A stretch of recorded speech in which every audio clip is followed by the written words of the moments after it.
Hello everyone, আজকে আমি আপনাদের সাথে শেয়ার করব খুবই মজাদার আমের জেলি রেসিপি। ছোট বড় সকলেই পছন্দ করবে। বাজার থেকে আর কিনে খাবার কোনো প্রয়োজন নয়। এটা তৈরি করার জন্য 600 গ্রাম দুধ নিয়ে নিন। এর ভিতরে আপনার পছন্দ মতো যেমন ইচ্ছা তেমন চিনি নিয়ে নিন এবং সাদা জেলি পাউডার 50 গ্রাম মতো নিয়ে এটাকে অনবরত নাড়তে থাকুন এবং এটা যখন ফুটে উঠবে তখন এটাকে একটা পাত্রে, যে পাত্রে আপনি সেট করবেন সেই পাত্রে ঢেলে দিয়ে নর্মালি ঠান্ডা হতে দিন। দেন অন্যদিকে আম নিয়ে নিন। আমটাকে কুচি কুচি করে কেটে নিয়ে এটাকে ব্লেন্ডারে ব্লেন্ড করে নিতে হবে। ব্লেন্ড করে যদি আপনি ব্লেন্ডারে করেন এতে আপনার ব্লেন্ডটা অনেক সফট হবে, এতে আঁশ বাঁধবে না। সো এটাকে সামান্য পানি দিয়ে ব্লেন্ড করে নিতে হবে, কারণ এটা আপনি কিছু টাইমের জন্য কুক করবেন।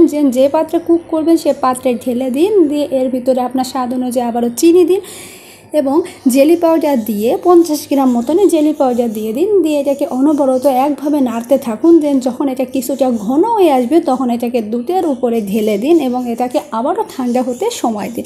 দেন এটা ঠান্ডা হয়ে যাবার পর আপনি আপনার পছন্দ অনুযায়ী এটাকে পিস পিস করে কেটে নিতে পারেন এবং পরিবেশন করতে পারেন। এটা কিন্তু ছোট বড় সকলে পছন্দ করবেন এবং আপনার বাসায় গেস্ট আসলেও আপনি সার্ভ করতে পারেন। তো বাজার থেকে আর কিনে খাওয়ার প্রয়োজন নয়। তো ভিডিওটি কেমন লাগছে অবশ্যই জানাবেন এবং চ্যানেলটি সাবস্ক্রাইব করবেন এবং কে কোথা থেকে ভিডিও দেখছে কমেন্ট করে জানাবেন এবং সকলে কিন্তু বাসায় এটা অবশ্যই ট্রাই করবেন।